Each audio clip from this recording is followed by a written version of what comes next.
Evacuation flights bringing Afghans into the U.S. are temporarily suspended due to concerns over measles. At least 6 measles cases have been detected among Afghans who've already arrived in the U.S. The government is deploying special teams to administer vaccines against a variety of diseases, including measles and COVID-19. So for the latest on the massive resettlement operation, we want to bring in Camilo Montoya-Galvez. Thank you so much for joining us, Camilo. How much of a setback is this for the effort to get Afghans resettled in the U.S.? Good morning, Emery. It's good to be back. So, flights of Afghan evacuees to the U.S. were first suspended on Friday after 4 cases of measles were detected among Afghans who arrived here in the U.S. That number has grown to 6 cases. This is obviously not a particularly large number, considering that tens of thousands of Afghan evacuees have been resettled here in the U.S. since the summer.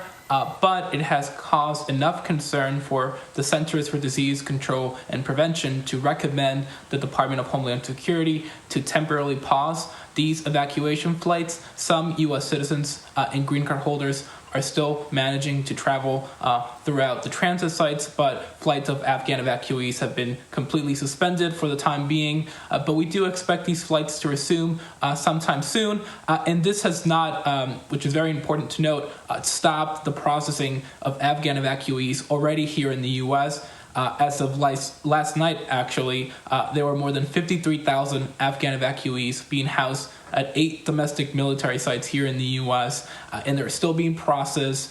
Immigration paperwork is being conducted for them, and they're still undergoing COVID-19 vaccination, as well as vaccination against measles and tuberculosis testing at these bases. So that processing has not been stopped, just the evacuation flights from overseas. So these are 6 measles cases detected in evacuees already in the U.S. Do we know, if there's a problem with the evacuees that are at sites abroad before they arrive to the U.S.?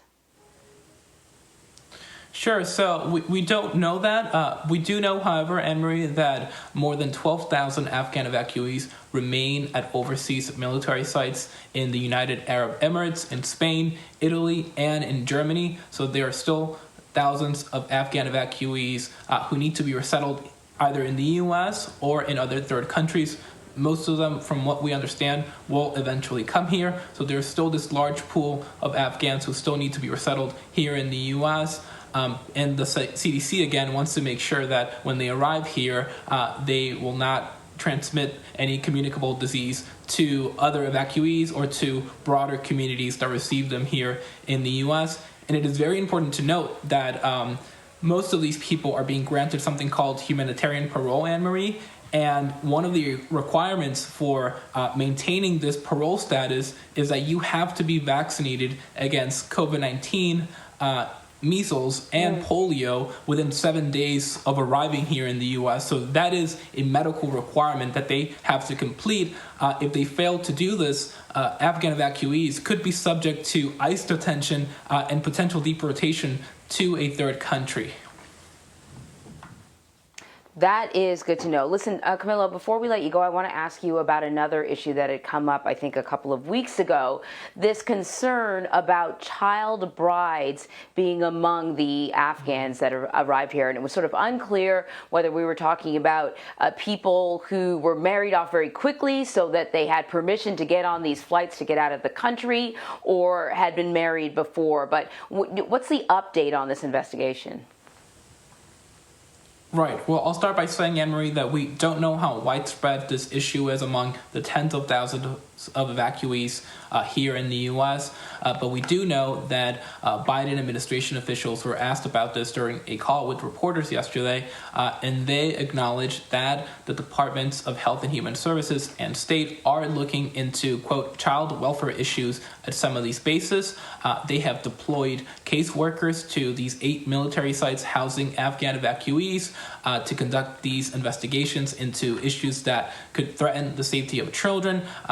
According to the officials, caseworkers are looking at the length of each marriage, of the age of the child, and any specific case information to determine case-by-case recommendations, but no specific details or statistics were provided by these officials, so we don't yet know how widespread the issue is. But again, the Biden administration is maintaining that it is investigating these cases and addressing them accordingly.